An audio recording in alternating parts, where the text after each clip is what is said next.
మనోజ్ ఇలా అనుకుంటూ ఉంటాడు. 40,00,000 రూపాయలు ఇంట్లో నుంచి తీసుకొచ్చేశాను కదా! ఆ డబ్బుతో ఇప్పుడు రోహిణికి ఒక పెద్ద బ్యూటీ పార్లర్ పెట్టిస్తే ఎలా ఉంటుంది అని అనుకుంటూ ఉంటాడు. ఇంతలోపు రోహిణి వచ్చి, ఏంటి మనోజ్, దేని గురించి ఆలోచిస్తున్నావు అని అంటే, ఏం లేదు, ఇప్పుడు నువ్వు అందరి దగ్గర ఇబ్బంది పడుతున్నది నీకు బ్యూటీ పార్లర్ లేదనే కదా, నువ్వు వాళ్ళ దగ్గర పని చేస్తున్నావనే కదా, నలుగురు నిన్ను చూసి 4 రకాలుగా మాట్లాడుతున్నారు. ఆ బ్యూటీ పార్లర్ ఏదో సొంతంగా పెట్టుకుంటే సరిపోతుంది కదా అని అంటాడు. మరి డబ్బు లేదు కదా, అంత డబ్బుంటే చిటికలో ఇప్పటికిప్పుడు నేను బ్యూటీ పార్లర్ స్టార్ట్ చేస్తాను అని అంటుంది. ఆ డబ్బు నేను పెడతాను, ఆ డబ్బు నేను నీకు ఇస్తాను అని అంటాడు. ఏంటి, అంత డబ్బా, ఎందుకు నాకు ఇస్తావు నువ్వు అని అంటుంది. అదేంటి అలా అంటున్నావు, ఫ్రెండ్కి ఆ మాత్రం సాయం చేయకూడదా, తప్ప అదేమైనా, నా దగ్గర 40,00,000 ఉన్నాయి, నేను వాటితో బిజినెస్ చేయాలనుకుంటున్నాను, కానీ ఇప్పుడు నువ్వు ఎంత ఇబ్బందులో ఉన్నావో నాకు తెలిసింది, కాబట్టే ఆ డబ్బు నాకంటే ఎక్కువ ఇప్పుడు నీకే అవసరమని నాకు అర్థమైంది, మరేం కాదనద్దు నువ్వు, వెంటనే ప్లేస్ చూడు, డబ్బు ఇస్తాను, బ్యూటీ పార్లర్ పెట్టేద్దాము, సరేనా అని అంటాడు. ఇక రోహిణి షాక్ అవుతుంది.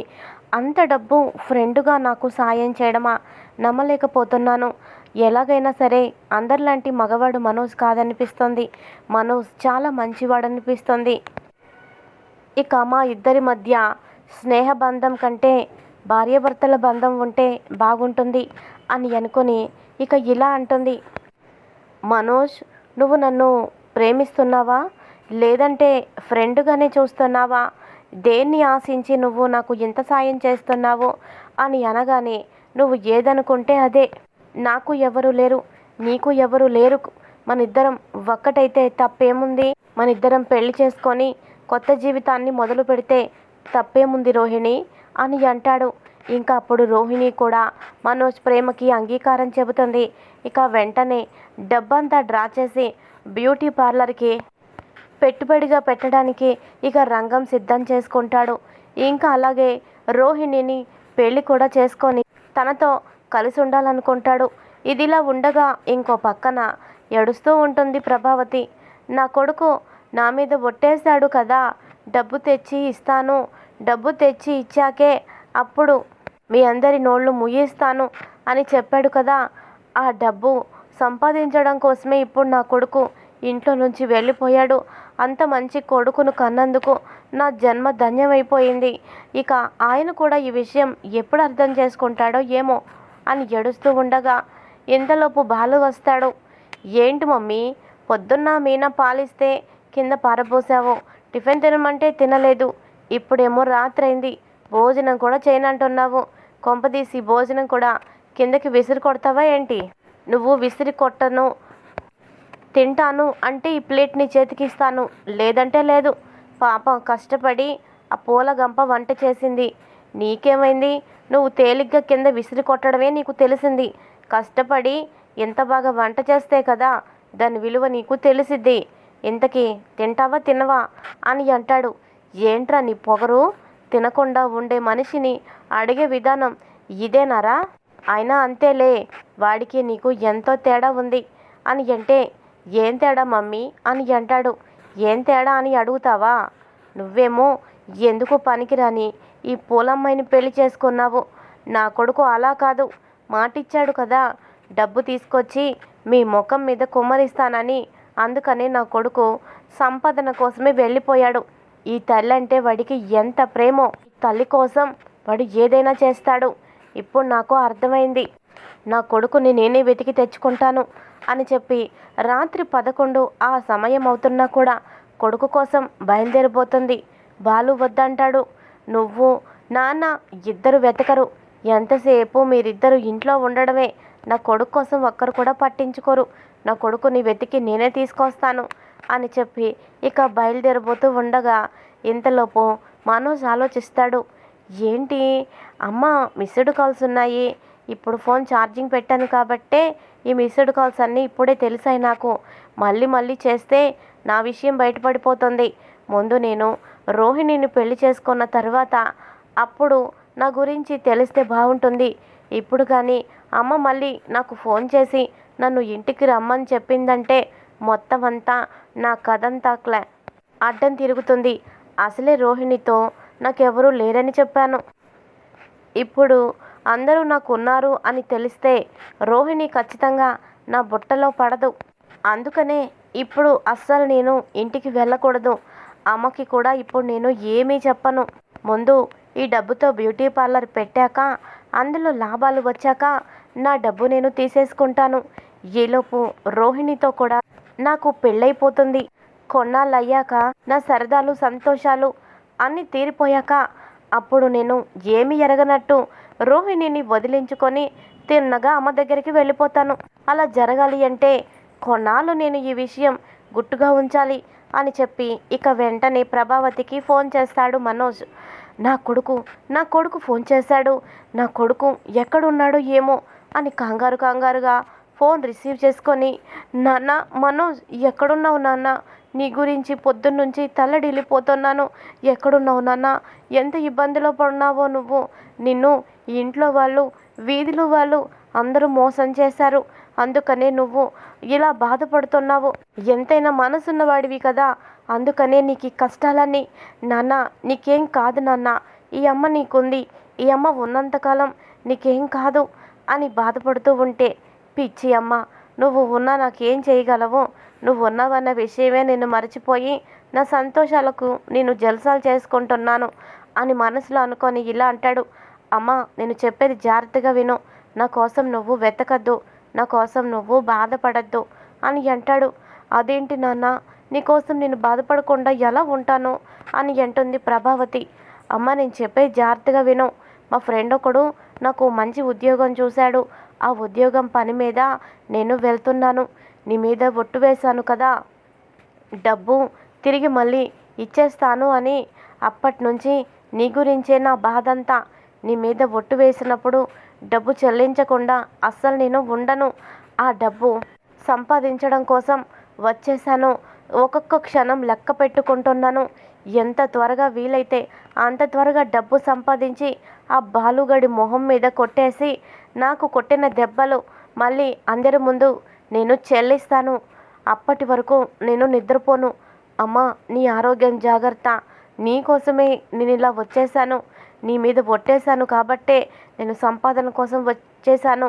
అమ్మ, నా గురించి నువ్వు వెతకద్దు అని చెప్పడంతో, నాన్న, ఈ అమ్మంటే నీకు ఎంత ఇష్టం నాన్న, నా గురించే నువ్వు వెళ్ళిపోయావా? వద్దు నాన్న, వద్దు. ఒట్టు పెడితే పెట్టావులే. నువ్వు ఎలా ఉంటావు? అసలే చేతిలో రూపాయి కూడా లేదు. నాకు చాలా కంగారుగా ఉంది నాన్న, నువ్వు వచ్చేసేయ్ అని అంటుంది. లేదమ్మా, నేను రాను. తిరిగి డబ్బుతోనే నేను వస్తాను. నువ్వు ఫోన్ కూడా నాకు ఎక్కువ చేయొద్దమ్మా. ఎందుకంటే ఇక్కడ జాబ్ ఇచ్చిన వాళ్ళు ఫోన్ కూడా ఎక్కువ మాట్లాడకూడదని ఒక రూల్ పెట్టారు. ఎప్పుడైనా నేనే చేస్తాను, నువ్వు మాత్రం చెయ్యొద్దు.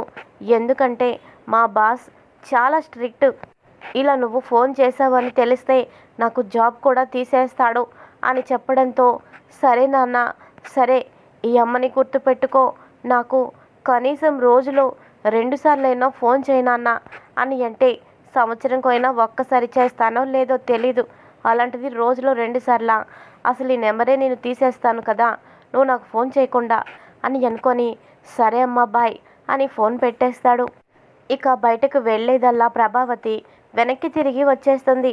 ఏంటమ్మా, వెళ్ళి మనోజ్ గారిని వెతుకుతానని బయలుదేరావు.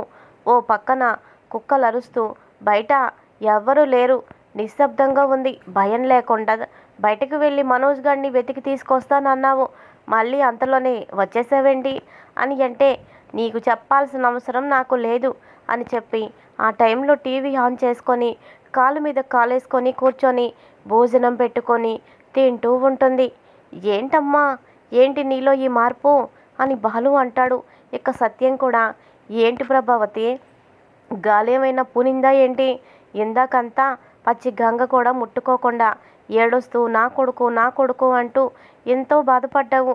ఇప్పుడేంటి దర్జాగా టీవీ పెట్టుకొని ఈ టైంలో భోజనం చేస్తున్నావు?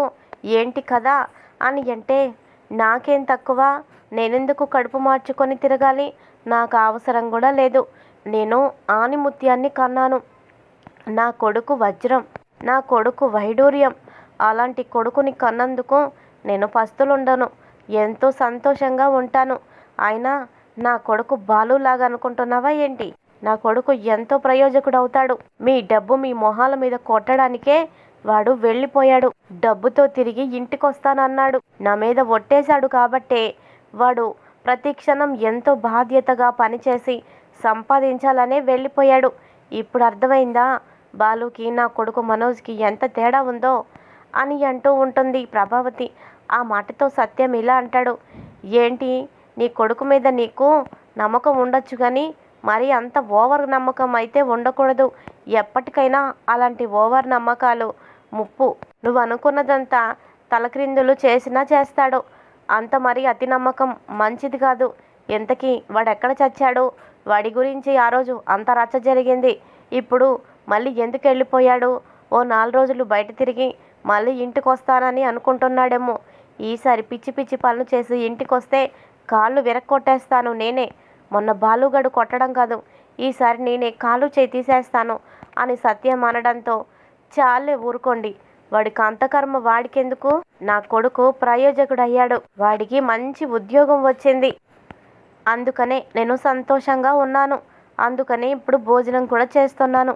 ఇందాకే నా కొడుకు ఫోన్ చేసి చెప్పాడు, అమ్మా నువ్వు కంగారు పడకు, నా గురించి నువ్వు బాధపడకు, నాకు మంచి జాబ్ వచ్చింది, ఆ డబ్బు తిరిగి నేను బాలుగడి మొహం మీద విసిరి కొడతాను, అప్పటి వరకు ఇంటికి రాను అని నా కొడుకు చెప్పాడు అని అనగానే ఇక బాలు పకపక నవ్వుతాడు. అది సంగతి.